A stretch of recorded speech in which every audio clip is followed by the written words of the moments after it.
Hello and welcome to English Capsules. For those who can't wait, here is our espresso capsule. On today's espresso capsule, s sound. So, hello everyone, welcome again. Here we are with our espresso capsule.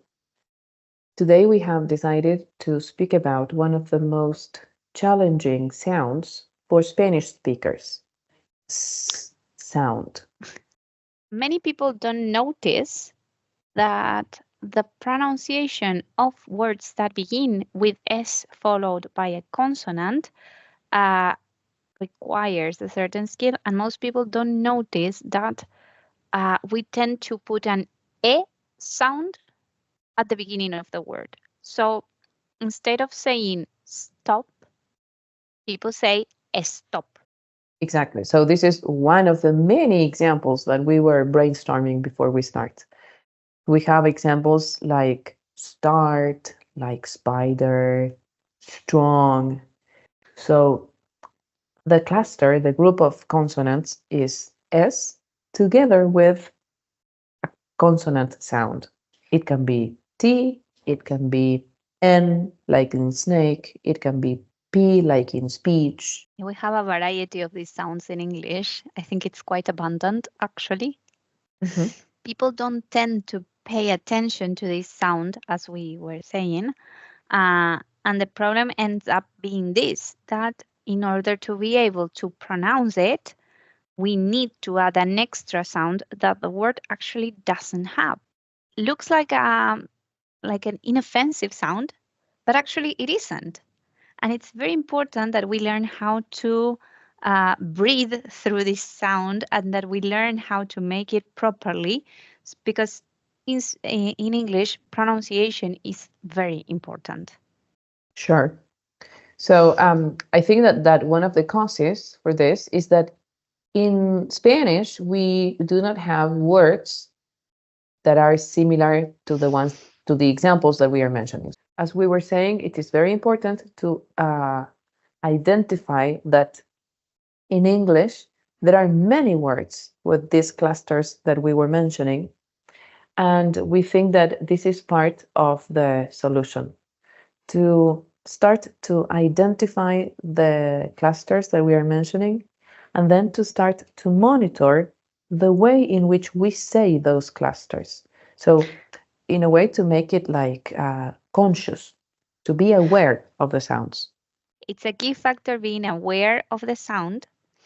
Uh, Another thing that helps, especially when we are starting to learn English, is to learn the sounds, sorry, separately. Mhm. So when I'm teaching very young learners, for instance, I teach using sounds, not letters, and I tend to stretch the sound. And first we become super aware of how it sounds, and then we Mhm. use it in a word. So I would start like snake, Exactly. stop. Yes. So this is something that can help us. Yes, like being aware of the individual sound and then trying to use it in the cluster. In my case, I don't teach children, as you know. Um, so many times I have tried this strategy that you use, but for me it works better when we have two words in a phrase or in a sentence, and they both have letter S in this case. So what I tell my students is that it is a good idea for them to join those two letters S. So what I mean by joining is that we are going to join the last S sound in the word to the following S that is the initial sound of the following word. For example, we can say it is starting. So is has an S sound at the end and starting has an S sound at the beginning. So if we put these two sounds together, there is no space for an E. So it is starting. It's a very clever way of doing it. I think it it is a good strategy that our audience can try and see if it works. Uh, for me, in my experience with my students, it has worked. So they are aware of this. And the first step is, as we said, to be aware and to make it conscious, and then to try to modify it. So when they are aware and they try this strategy, they see the change.